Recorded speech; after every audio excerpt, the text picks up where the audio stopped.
they tend to do it a bit slower than most animals. Now I was just going to say, I think we'd be able to see him. Luckily they don't run away as easy as other animals. I think you lost the sound there a bit. Just going to go stand there next to him just so you can get a size perspective. It's quite a big tortoise. The species called a Leopard Tortoise.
Just keep watching her for a little bit. I'm sure she'll walk on just now.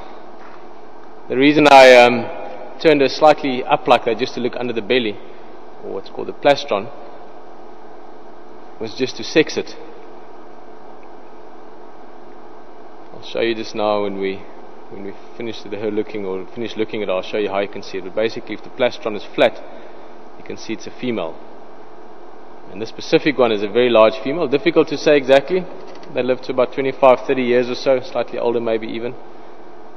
But I would say she's probably definitely older than 10, maybe even here around 15, 18 years old. Beautiful, beautiful specimen. Very healthy as well. If you look at the carapace, or the top part of the shell, it's beautiful markings. A photograph of that.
Awesome.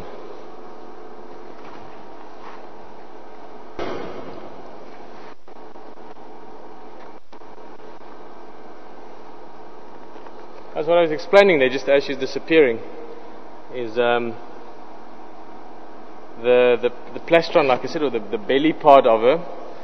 If you look at tortoises, most of them, but especially with leopard tortoises, easy to see. Let's get the sand off me. The male basically, or the female first of all, so if that's the side profile, that's the top of the carapace. At the bottom here she'll be flat, whereas the male on the bottom has got a little sort of cup hollow like that if you want. So on the back part, if that's the whole plastron, towards the back end here, it's got a little bit of a indentation like that. And that's basically so that they can mate.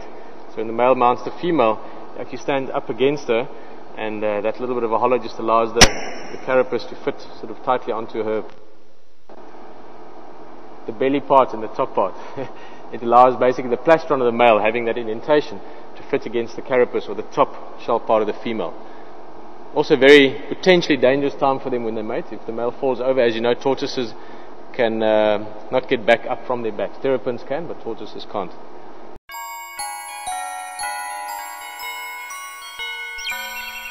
Actually once in actually with Andre, we went to Churchhaven, which is close to Longabon on the west coast, where they get all the flowers. It's beautiful flower season, and I found this one tortoise, leopard tortoise as well. It wasn't that big, probably about sort of that size, lying on its back, and it's obviously been lying there for I don't know, I'd say 3 days, maybe 2-3 days at least, maybe even 4 or 5 days. And it had a mole had come up underneath it at some stage, so it had sand around it. There were some ants and termites that were starting to sit against the back part of the carapace, and it was still lying there on its back. And I turned it around, and it sort of was orientated, and it walked off. So it'd been lying there for quite a few days. In that case, it was just lucky enough to be found by someone.